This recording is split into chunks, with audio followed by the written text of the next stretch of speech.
It's the first Saturday of the month of March in the year 2026. Good afternoon, welcome to Weekend Central. My name is Josh Queening, and coming up this hour. Oh, Jesus. Oh.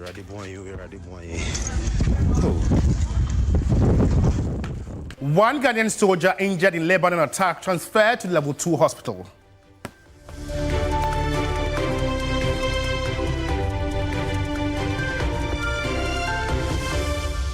And government of Ghana formally issues protest to the United Nations following attack on Ghanaian peacekeepers, 7 with the UN interim force in Lebanon.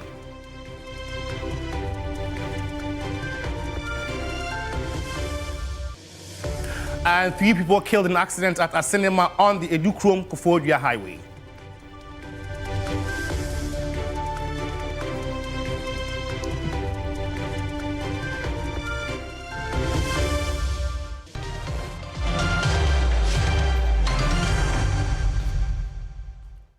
Well, we have details of these and many more coming up in the next 60 minutes if you spend your time with me. You can also get interactive with us. We are live on Facebook. It's TV3 Ghana.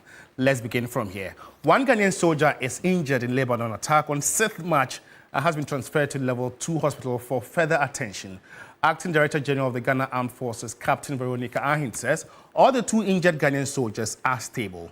Yesterday, the Ghana Armed Forces GAF informed the general public that as a fallout of the current ongoing IDF and Hezbollah exchanges in southern Lebanon, the Ghanaian battalion headquarters in the United Nations interim force, UNIFIL Lebanon, came under 2 missile attacks.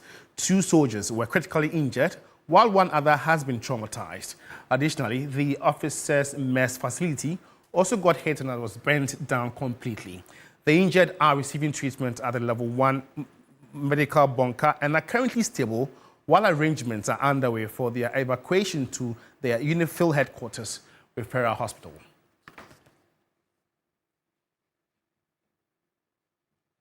And let's stay on this, as the government of Ghana has formally protested to the United Nations following an attack on Ghanaian peacekeepers, 7 with the United Nations interim force in Lebanon, UNIFIL, in southern Lebanon, which left 2 soldiers seriously injured. In a statement issued this morning, the Minister for Foreign Affairs, Samuel Okudzeto-Ablakwa, said Ghana had written to the UN Secretary General Antonio Guterres to formally lodge a protest over the incident that occurred on March 6. And government called for a full, immediate, impartial and transparent investigation into the attack on the Ghanaian battalion deployed under the UN peacekeeping mission. According to the Ministry for Foreign Affairs, Ghana strongly condemns the attack, describing it as a grave violation of international law and an affront to the protections granted to UN peacekeeping personnel.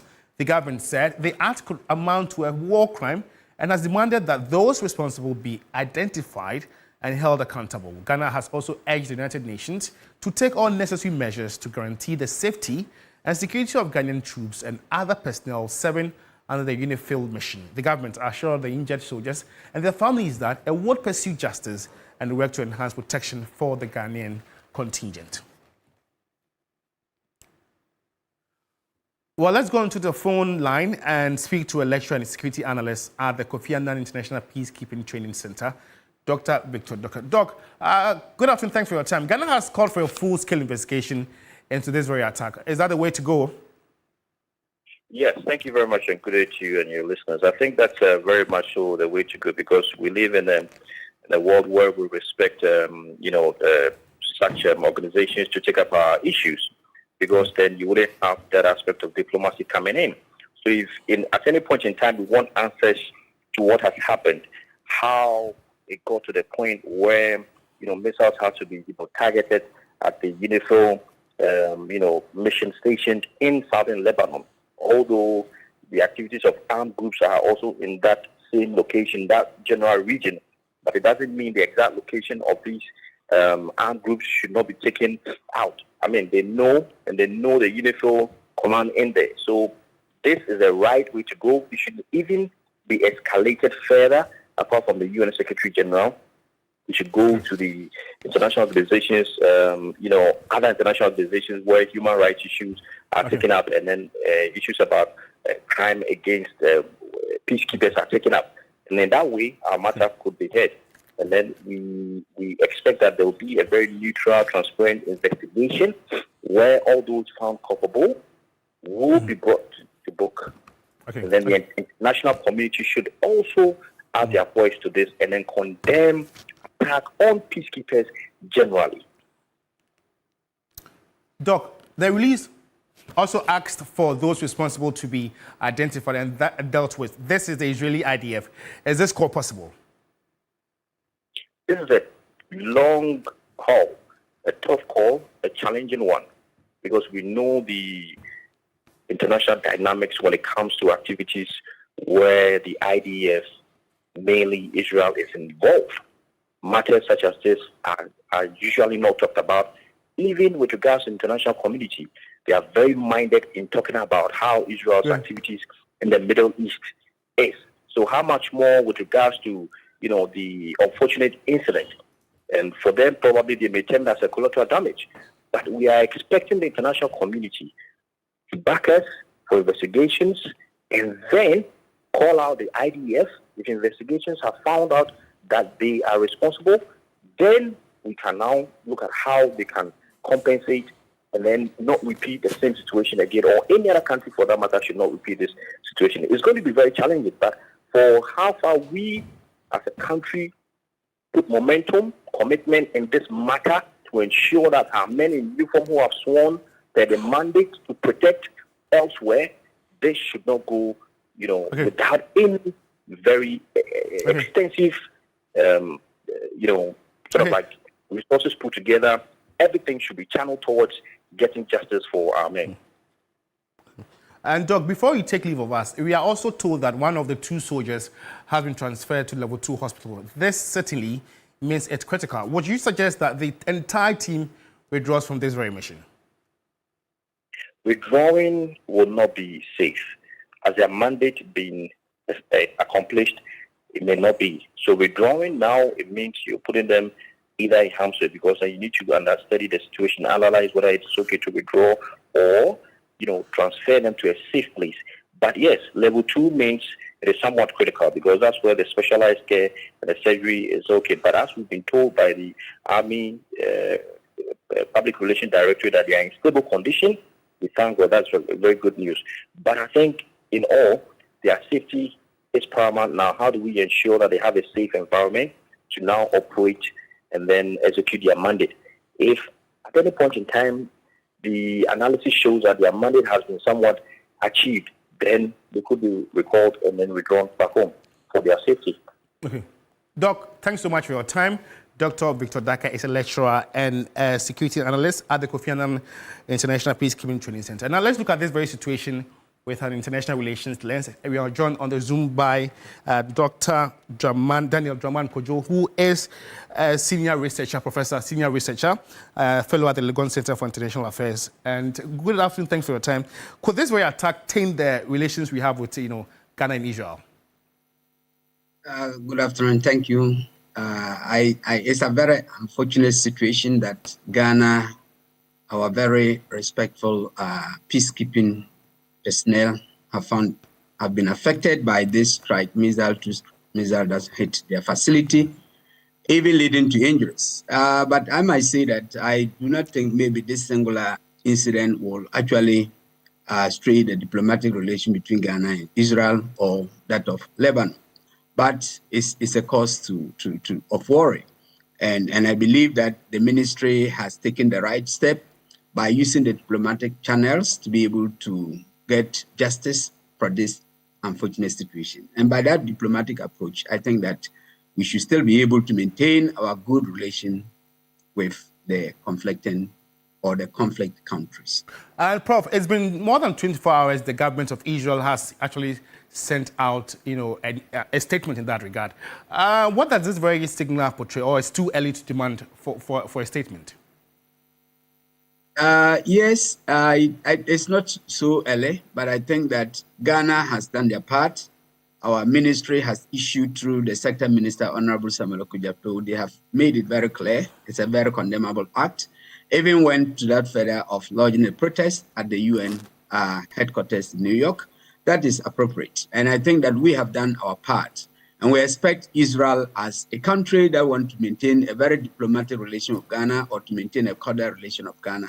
It's in their interest to apologize and possibly take pragmatic steps because of the area. We need to understand that the peacekeeping force are not there. They are not party. They are not combatant. They are not party to the conflict. They are just there to maintain peace and to make sure that the blue lines are not crossed. So Israel as a sovereign state need to respect the international provisions and protect the UN personnel, protect UN facilities, and have in mind that they are not party to the conflict. Israel can continue to target Hezbollah, but spare UN peacekeeping force. And I think that is what we expect from Israeli government to take such steps. So as the way forward. I'll say, so let us also understand the international actions Ghana can take following this very attack.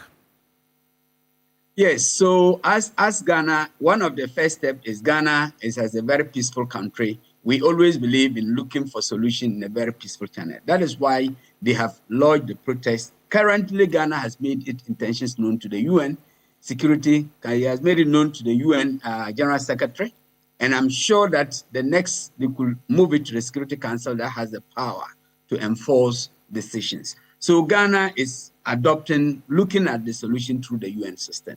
And I think that is within the international law that we look up to the United Nations to find solution to this. So that they can, is the UN that is in a better position to tell Israel and also warn Hezbollah, all these two groups, to be cautious, to take pragmatic steps and make sure that they do not attack UN personnel and they do not also attack peacekeeping facilities. And I think that Ghana has done the right thing by passing through their protest through the United Nations and the General Secretary. And I'm sure the Secretariat will be able to pass it through and possibly let it get to the UN Security Council. And that is the appropriate channel Ghana have taken. And we believe that that should be the way to be able to put some kind of seriousness or to keep the combatant, Israeli IDF and Hezbollah on check so that they will not repeat this in the future. Prof, before you take leave of us, there's an embassy in Ghana. So what should this very embassy be doing about this very attack before you take leave of us? Yes, I believe that Ghana government, at least haven't done the international one, ministry at the same time can still contact the Israeli embassy here in Accra and make Ghana position known to the Israeli ambassador. And I'm sure the Israeli ambassador can also use his or her powers and office to be able to speak to the government in Tel Aviv and in Jerusalem to take practical steps. And I think that would be another approach Ghana can explore, and that would be very, very appropriate to do so.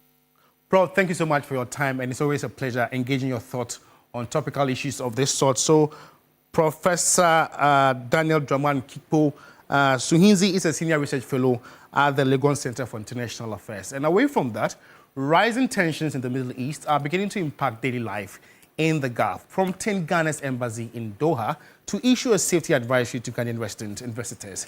And the notice dated 7th March 2026 urges Ghanaians to remain indoors and closely follow guidance from Qatari authorities. The advisory comes as geopolitical tensions involving Iran, Israel, and the United States escalate. While Qatar is not directly involved in the conflict, its strategic Gulf location means regional instability can quickly disrupt air travel, security operations, and civilian movement. In response, Qatar has temporarily closed its airspace, suspending flight operations, and leaving many travelers stranded in Doha. Ghanaian nationals are advised to stay indoors or in safe buildings and avoid unnecessary travel. While flights remain grounded, land travel to Saudi Arabia is still operational, providing a potential route for those seeking to leave the country. The embassy is exploring ways to facilitate entry visas or visas on arrival for Ghanaians traveling through Saudi Arabia to catch onward flights. Some travelers may already qualify based on valid US, UK, or Schengen visas.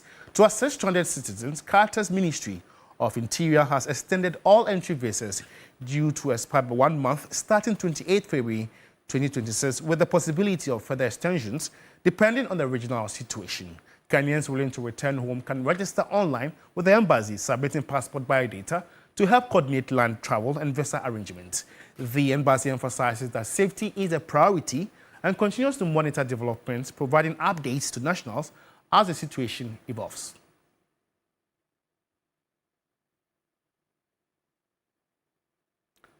Well, in more news this afternoon, 3 people have died in an accident at a cinema on the Edukrom-Koforidua Highway.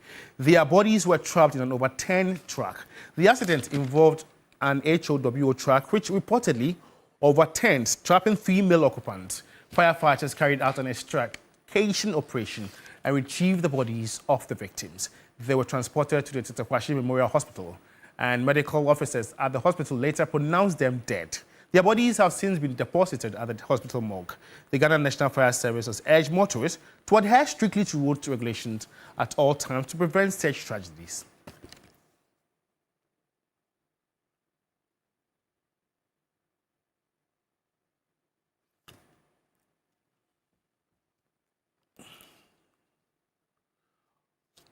Well, away from the eastern region, let's go to the Ashanti region, as the Ghana National Fire Service in that very region has begun an inter-market fire safety competition to promote fire prevention awareness among traders.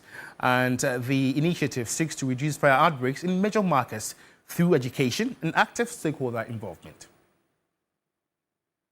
Market fires often result in huge livelihood losses for traders. In January alone, the region recorded about 5 market fire outbreaks, prompting fire officers to intensify public education on fire prevention. To address the situation, the fire service has introduced an intermarket quiz competition to test traders' knowledge on fire safety. We are allowing them to know what fire is, what will cause a fire outbreak, and what will prevent a fire. So that when they know, they are the best people to prevent the fire from what? Occurring. And even when they occur, they know how to manage them in their incipient stages. The competition brings together traders from various markets across the region to assess their understanding of fire prevention, causes of fire outbreaks, and basic emergency response measures. Speaking at the launch, the Ashanti Regional Commander of the Ghana National Fire Service, ACFO Peter Tete, said the initiative forms part of a broader strategy to empower traders to take responsibility for fire safety in their markets. Fire safety or fire prevention is a shared responsibility. You are at your home, you are at your workplaces, you use what will cause fire outbreak. So we want you to get involved, know what will cause the fire outbreak, how to prevent it, and how to manage it should it happen.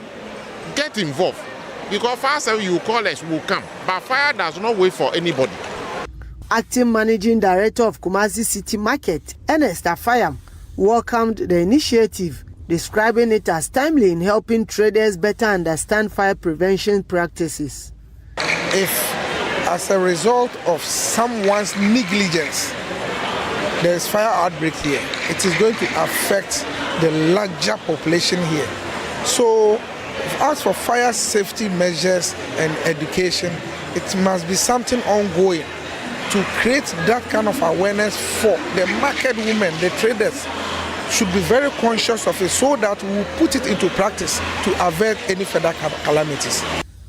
Officials say the intermarket fire safety quiz will help deepen awareness and practical knowledge among traders to prevent future market fires.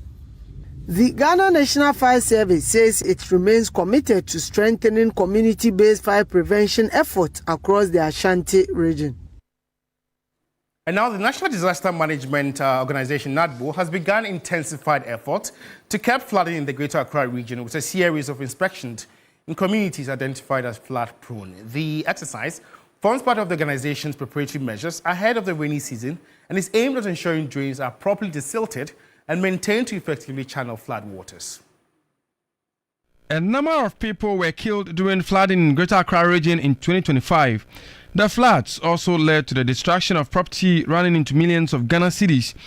The situation has been attributed to construction in waterways by some residents and the blocking of drains with rubbish and silt. The National Disaster Management Organization, NADMO, says its preemptive drive is aimed at reducing flooding and its impact in the Greater Accra region this year. The inspection team is being led by NADMO's Director General, Major Retired Joseph Bikini Kuyon, alongside other senior officials of the organization. The exercise is also receiving support from the military, with personnel assisting in the ongoing inspection and clean-up efforts.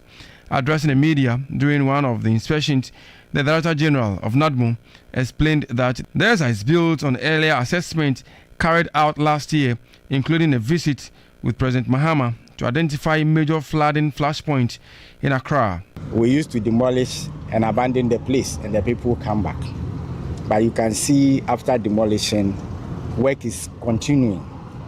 We have started clearing the debris of where we demolished. And as you can see, the heaps of sand, dozers have come here to heap the sands. What is temporarily holding us is what we spoke about at Ga East, about the drip equipment. The drip equipments are there, but they are not enough. So we need to marshal logistics. This work, if we leave it to drip equipments and what I have at NADMO, it will take us months to clear the debris. But if we can get support and raise logistics from other agencies, it can be done in a week or two. Flooding remains a recurring challenge in several parts of Accra, particularly during periods of intense rainfall. Authorities say proactive measures such as drain desilting, public awareness, and improved urban planning will be critical in reducing the risk of flooding and protecting lives and property. The inspection, according to NADMO, will continue in other flood-prone areas with the necessary actions to be taken. Joseph Armstrong, Good at TV3, Accra. Well, if you just tune in, you're watching the Weekend Central here on TV3, the first Saturday of the month of March edition. And more news this afternoon. Mother of 26-year-old Liberian citizen Austin Tengbe, who was lynched, is calling for justice. Austin Tengbe's life was cut short in a shocking act of mob justice. The Sacramento District Police Command has since arrested 3 suspects in connection with the lynching.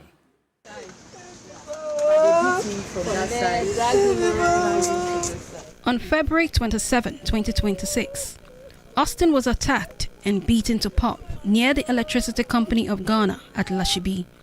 What should have been an ordinary visit to a friend's home ended in tragedy. While waiting for his friend, an allegation of harassment spiraled out of control. Shouts of "thief" echoed through the streets. A mob formed, chasing Austin until he was beaten mercilessly and left lifeless. The police arrived and rushed him to the hospital, but he was pronounced dead on arrival. Florence Gebi, the lady who accompanied Austin to his friend's apartment, narrates the incident leading up to his death. I first got a call from his friend, which is Mike, that told me, Us is having an issue with somebody downstairs. So when I went to check, the security man insists that he should leave the fence and go outside. So I was talking to the lady and trying to really get the information from her. And her phone rang. She gave the phone to the security guy. And before I could leave from where I was standing talking to the lady to go outside the fence, I didn't see the direction they went to while they were running. But then the girl was sitting on top of the building, and then she heard the security man doing a re. But when I reached there, Us was already weak. McDonald Freeman, Austin's friend, explained how police later discovered a blood-stained cutlass hidden under the security man's bed. We cannot say his action towards Austin was accident. I think it was premeditated, because he said it on the phone with me that I should tell my brother to leave the compound, because when he gets here, I won't like what he will do to my brother, and he will lash him with cutlass, and that was exactly what he did. But the security called police to come, that took him to the Sacramento Community Hospital, and upon arrival, he was pronounced dead. And so within about 5 to 10 minutes, the police came, and also fixed it that he have placed the cutlass under his bed, and he didn't erase any evidence. Heartbroken by the incident, Austin's guardian, Rufus Kovili, wept, calling for calm and reminding mourners of the bond between Ghana and Liberia. I put my hand to his chest. His chest was very high. When I lift him up, I started trying to see where he was hurt. I discovered that his skull was bruised up at the back of his head. There was a bruise also to the neck. He was completely dead. This should not be the time for Ghana and Liberia to have any diplomatic issues because of the death of Austin.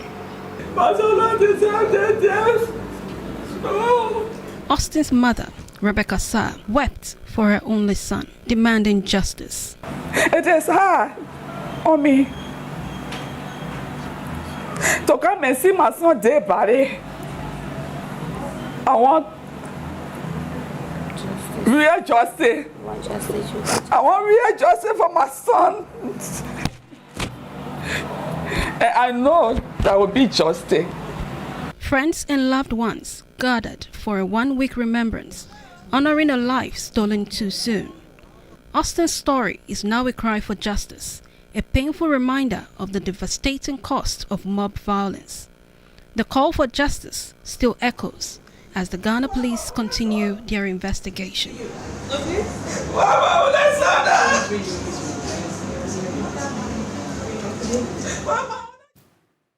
Well, may his soul rest in perfect peace. Let's know what you make of this very development. We are active on Facebook, is TVC Ghana. Engage us, hopefully, read them and share them to the rest of the world. Let's take us to our very first commercial break. We're back with more news. Stay with us.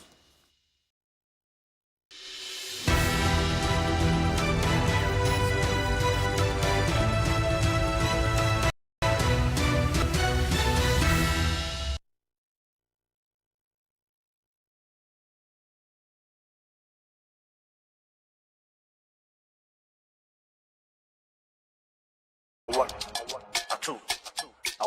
two, three, let's go.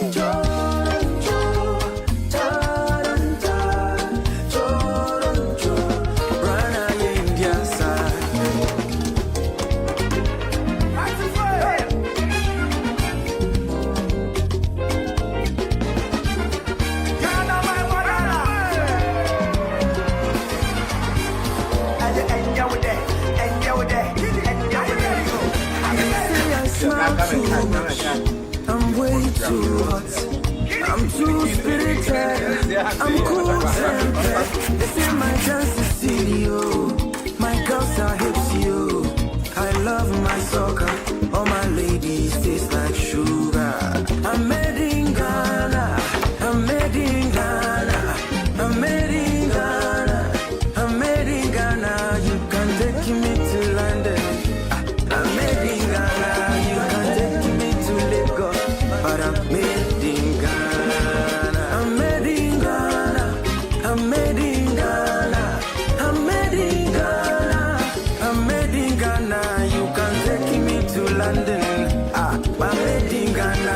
You can take me to Lagos. But I'm made in Ghana. Like a besi kotoka.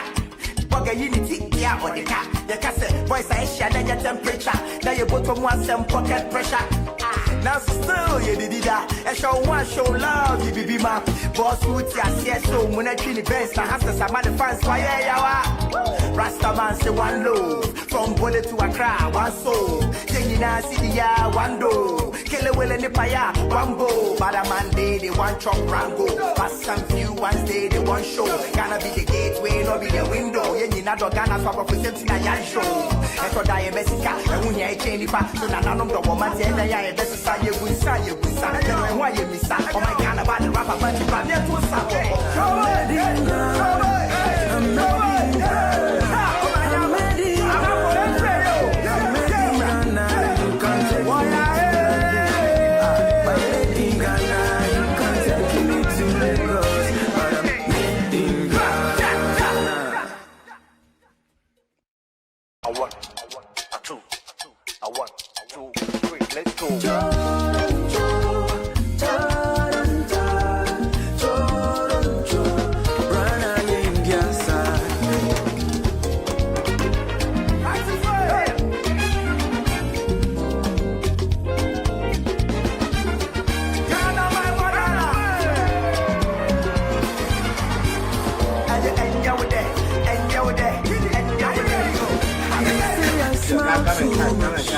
I'm way too hot.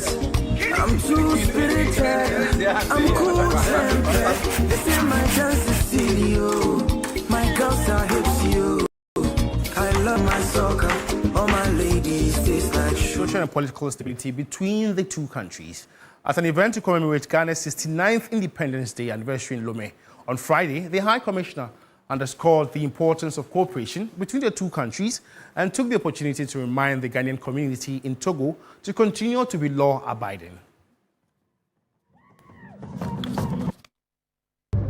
Today, as we celebrate Ghana's sovereignty and progress, it is especially meaningful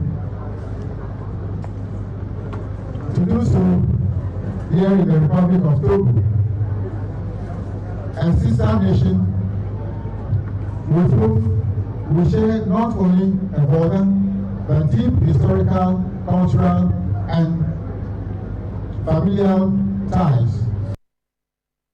Well, my colleague and our correspondent Faisal Abdul Idrisu was in Lomé and the capital of the Republic of Togo and joins us with a lot more details on the celebration by the Ghanaian community there.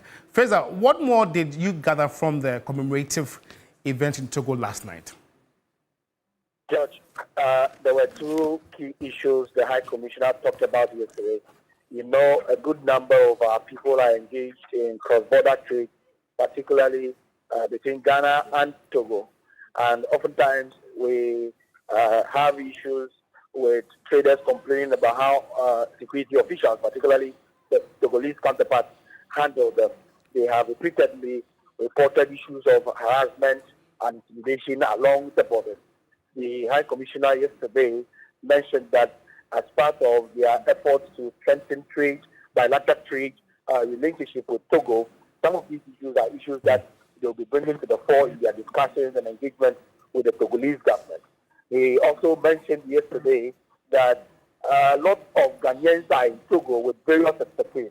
And so at the time that Ghana is rebuilding, Ghana is trying to revitalize its socio-economic gains, it is important that these persons who live in Togo with all these expertise begin to return home to offer their support to this very agenda. Another issue that stood out yesterday during the celebration is the call for the international community to explore investment opportunities in Ghana, particularly in the tourism sector. The High Commissioner noted yesterday that the country is a hub for tourism, and on display last night were pieces of everything that projects Ghana's image. He also called on the Ghanaian community in Togo to be law-abiding and continue to project the good image of Ghana as people who are peace-loving, as people who are law-abiding, and to ensure that as far as they are contributing to the growth and development of Togo, they should have the hope that Ghana will be a prosperous place for them to return to any time they wish to return home. Faisal, thanks so much for your time and for that very update there. And we'll always come to you when we have any other event in that very country. And now the Western Regional Minister, Joseph Nelson, has reiterated that nation building requires the active participation of all citizens. He emphasized that patriotism must not only be expressed during national celebrations such as Independence Day, but should also be reflected in our daily conduct. Mr. Nelson made these remarks during the 69th Independence Day celebrations in the Takwa municipality of the Western region. At a short ceremony to mark the occasion in the Takwa municipality, this year events took a unique turn. Unlike previous years where school children paraded in their various school uniforms, this year's celebration featured only cadet corps from the senior high schools in the municipality alongside the cadet corps from the University of Mines and Technology. Addressing the gathering, the regional minister, who spoke on the theme Building Prosperity, Restoring Hope, stated that the theme speaks directly to our national aspirations and reminds us that the work of nation building requires active participation, commitment, and shared responsibility of all citizens. If after 69 years of independence, we are still emphasizing the need to build prosperity and restore hope, then the ordinary Ghanaian must remain at the center of this national effort. When citizens conduct their affairs with honesty, When public servants discharge their responsibilities with diligence, and when communities work together in the spirit of patriotism, we create the conditions under which prosperity can grow and hope can flourish. Patriotism must not only be expressed during national celebrations such as this, but also through our daily conduct, by respecting our laws, protecting public property, working diligently, and contributing positively to our communities. The 69th Independence Day celebrations saw participation from all municipal and district assemblies across the region. Still on the Independence Day celebrations, and residents and students in the Bawku municipality in the Upper East region, for the first time in 5 years, marked Independence Day, and the Bawku chieftaincy conflict, which has claimed a number of lives and destroyed property since November 2021, had prevented residents from celebrating Independence Day. But this year's event signals a return to normalcy. The Bawku Naba representative, Naba Thomas Abela, said it is a significant achievement, praising the municipal chief executive for bringing everyone together. The Ghana Education Service GES Director, Asazo Agbeku Isaac, commended teachers for staying at their post despite the conflict.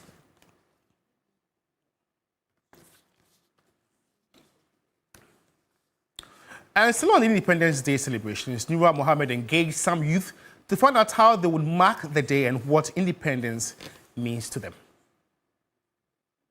That new African is ready to fight his own battle and show that after all, the black man is capable of managing his own affairs. Ghana today marks 69 years of independence, a historic milestone that offers both a moment of celebration and reflection on the vision of the nation's founding fathers. When Ghana gained independence from British colonial rule on March 6, 1957, the country's leaders envisioned a nation founded on freedom, unity, prosperity, and social justice. At long last, the battle has ended.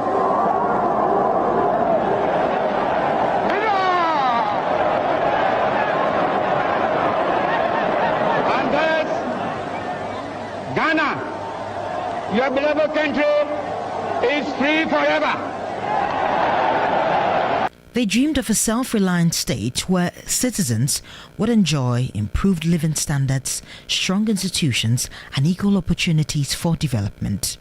Nearly 7 decades later, Ghana has made some progress in several areas. The country is recognized as one of Africa's stable democracies, having conducted multiple peaceful elections since their return to constitutional rule in 1992. Despite these gains, economic and social challenges remain. Issues such as unemployment, rising cost of living, public debt, attitudes to work, care for the environment, and inequality continue to affect many Ghanaians. Concerns about corruption and governance have also raised questions about how fully the vision of the nation's forefathers has been achieved. Ghana's development has also been impacted by periods of coups. These setbacks highlight the ongoing need for transparent leadership, accountability, and civic engagement to ensure that the country's growth benefits all citizens. As Ghanaians commemorate the 69th Independence Day with parades, cultural displays, and national ceremonies, the anniversary serves as both a celebration of the country's progress and a reminder of the work still needed to fully realize the ideals that inspired the fight for freedom. Judith Brown, TV3 News. Youth march parades are often characterized by school children taking part in a march past. And beyond the swinging of arms and the rhythm of the band, how is the feeling like for peoples marching for the first time? My colleague Christopher Marco caught up with some peoples in Damongo in the Savannah region, marching for the first time at an Independence Day parade, and reports. It is 7 a.m. here in Damongo, and Ina Yelibora, a Basic 7 pupil of St. Martin's Memorial School, is already preparing for the 69th Independence Day parade in Damongo. Ina is one of 30 pupils selected by her school to march this year. As she puts on her uniform and adjusts her cap, she cannot help but feel a mix of pride and nerves. She's been practicing for weeks, and finally, the day is here.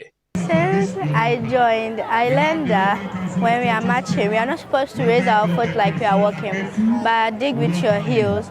And I'm happy to join the Independence Day for the first time, for people to also see me marching and enjoy my culture. Amidst the vibrant colors and rhythms of Ghana's 69th Independence Day celebration and the cheers from the crowd, Ina, a first-time participant in the prestigious 6 March parade, marched alongside her friends and classmates. I got up at 5 a.m., then went to bath. I came and prepared, then came to the 6th March. Like Ina, Shamsia Karim is also marching for the first time. I am happy because in my life I've never marched before, and this is the first time of marching. When I was selected, I was uncomfortable and also happy. Uncomfortable because I've never took part in a SIF match before. Their proud teachers and parents could not contain their emotions as they watched them shine.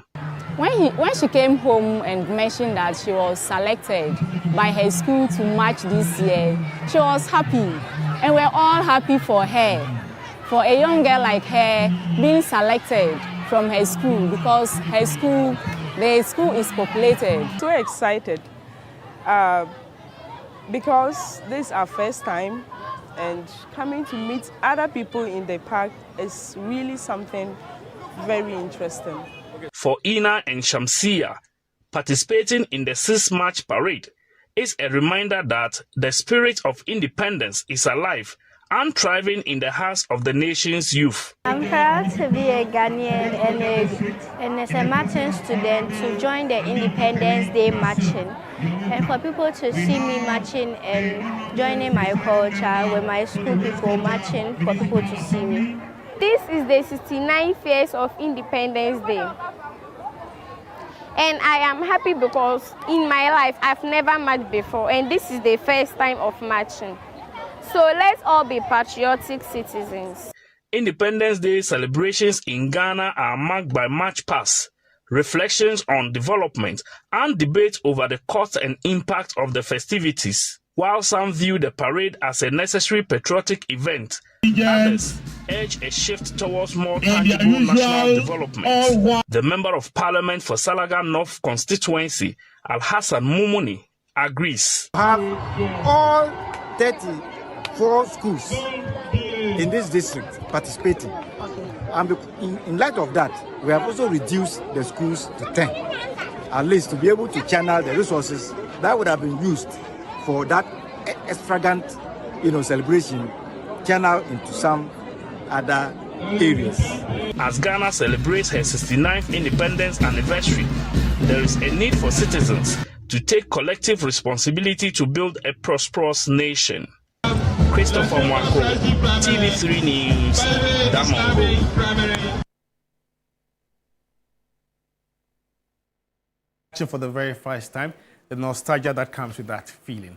And now, the Pilgrims Affairs Office says there is no cause for alarm despite concerns of possible disruption to this year's Hajj pilgrimage to the Kingdom of Saudi Arabia. The reassurance comes amid rising concerns among Ghana's Muslim community over the escalating Iran-Israel-US conflict, which has triggered missiles and drone attacks in parts of the Middle East, including Saudi Arabia. Nura Mohammed reports.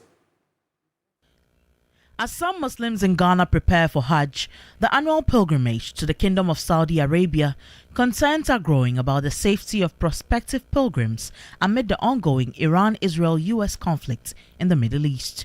Umrah, a voluntary lesser pilgrimage to the holy city, which happens all year round, is facing major disruptions due to flight cancellations occasioned by the ongoing conflict in the Middle East and its attendant effect on religious pilgrimage within the region. The Ministry of Foreign Affairs in a recent circular advised prospective pilgrims to suspend their travel plans for now. The ministry is also urging Ghanaians already in Saudi Arabia to remain calm, comply with local authorities, and maintain close contact with their travel agents as well as Ghana's embassy and consulate in Riyadh and Jeddah. Despite the concerns, the Pilgrims Affairs Office of Ghana says it is in constant communication with Saudi authorities ahead of Hajj 2026 and has been assured that there is currently no cause for alarm. Director of Communications at the Pilgrims Affairs Office of Ghana, Alhaj Mohammed Amin Lamte Hussein says the office is hopeful any emergent security concerns will be addressed well before the main Hajj activities begin in mid-May. We are monitoring, and we've also communicated with the Saudi government, who have also decided to establish an effective communication network with all interested parties when it comes to Hajj 2026. So they've really informed all of us that we should calm down, we should just keep our fingers crossed and pray over what is happening, and we hope the right things will be done. So far, I don't think that there is anything to worry about. It is our prayer that it will end very soon, because the main Hajj will kickstart May 19th thereabout. Should the conflict escalate during the Hajj period, questions remain about the fate of the pilgrimage. Will the journey be postponed, or will pilgrims still be expected to undertake it despite the security risks?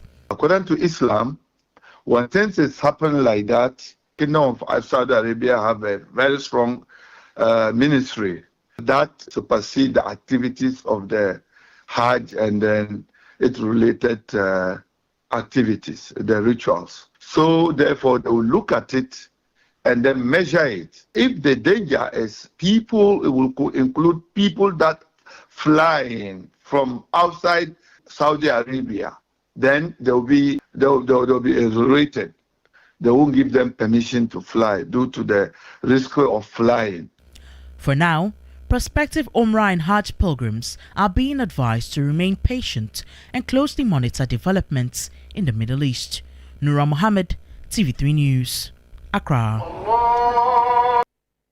Another Chief Executive Officer of the National Petroleum Authority, Edwiji Tamaklo, says the Ministry of Energy has constituted a technical team to monitor developments in the escalating Israel-Iran conflict and its potential impact on global petroleum prices. Speaking on the key point, he indicated that the team is closely assessing possible scenarios and working on mitigation measures to cushion consumers against fuel price hikes should the global tensions trigger further increases in crude oil prices. Take a listen.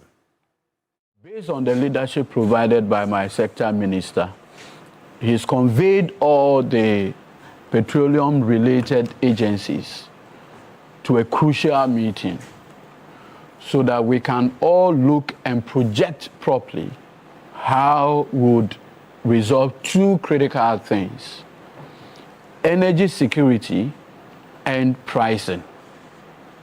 Because you're looking at the issues of the supply and you're also looking at its affordability without compromising the quality. And so what we have done through the strong team that we have at the authority is to continuous monitoring and also engage our counterparts outside the country. It's important. We've had a very good relationship with Dangote Refinery. Right. Through the instrumentality of my sector minister, we have had much earlier engagement with him to see the best way in these circumstances. If it has to even do with emergency cargo deployments, we can always look at. And now, according to Kofi Bentil, Vice President of Imani Africa, the government and the National Petroleum Authority, NPA, should move beyond simply monitoring the situation and focus on stronger reforms as tensions between Iran and Israel continue to drive uncertainty in global oil market. He argues that the government must also look at practical ways to cushion Ghanaians during this period, stressing that governments should not be based on intentions alone, but on actionable insights. Is it government policy that they will pass on the price increase and shocks to ordinary people, or it is government policy that they will use all the little things that he's talking about? No, that's what I'm giving you. No, is it so or is it not so? The details are one thing. That's what we have to pay you for. Will government pass on? That is what I'm saying. Wait. Okay, Alfred, me and you. Question: is it government policy to pass on the price increases to ordinary Ghanaians? I'm not talking about how. What? Will they pass it on or they will work to absorb it? How you work to absorb it is why we pay you. Before you know the fact, they prioritize, say, this is what I want to do. As you are doing it contemporaneously, things come up. They can come and tell us that because of A, B, and C, we couldn't do it. I'm not eliciting a binary response today. I am saying what is the mind of government. It is our intention that this and this and this and this and this. Next week, they'll come and say, oh, this was our intention, but because of this and this and this and this and this, we can't do it 100%, we'll do it 60%. The intention today can be determined, all right? As for what will happen, we don't know. NPA is the pinpoint, pencil head, arrowhead institution concerning petroleum authority. He should lead that, he should beg for that, he should lobby for that, and let them tell him so and so and so and so and so. He shouldn't be holding forth for, he should be looking at, look, we should do whatever we can to make sure that we stabilize the petroleum front. A former flight attendant and cabin crew, Emmanuel A. Lamy, says he's ready to share his expertise with Ghana in its quest to revive the once vibrant national carrier, Ghana Airways. He believes Ghana does not necessarily need to acquire new fleets of aircraft to return to the skies, but was quick to suggest that prudent management must be the ultimate guide in this very comeback. Good news about the comeback of Ghana Airways, and so we want to pose some questions to a former flight attendant and cabin crew, Mr. Emmanuel Lamy. Mr. Lamy, is it possible that Ghana Airways can return to the skies? Oh yes, definitely. Why not? We have all that it takes. I don't see where there's going to be any hitch. We have quite a number of technical personnel in the system. Once we well constituted, it can be done. How many flights do we need to take off? Oh, for me, I don't think you need quite a number of aircrafts. You can start with one, depending on the sort of routes you're going to do. Left to me alone, there should be some kind of competition between us and the locals. Start with maybe the domestic, build up your systems within about a year or so, get a mid-range aircraft, do a bit of West Coast. As you move along, then we think of the big boys. Yes, and with that, you can start with leasing contracts and whatnot between, I'm sure we're very disappointed if we take off and then collapse again. That would be quite a hard one. But if we get our act together and make sure we most of the time depend on technical and, experienced people, I don't think we'll have too much hitches. It's about dedication and hard work and getting the right people to do the job. That's my take. We have quite good pilots, young ones in there, quite a number of them who are dedicated to a job. So once we can bring them on board, we're good to go. The countdown is on. It's almost 10 months away to acquire a national carrier. As for that one, I cannot say because I don't know what they've put in place. News coverage on that has been quite scanty. But for me, for some of us, yes. If they have, if they have the guys, they can be done. Well, part one of the feature on the return of Ghana Airways is on tonight at 7 on News 360. So do make a date. How we draw the curtains on today's edition of Weekend Central. We came to you live from the news app here at Ajisa Kanda. For more news updates, just log on to our website, it's 3news.com. In a world where you can be anything, just be kind, because nothing to be kind. Thanks for watching. Good afternoon.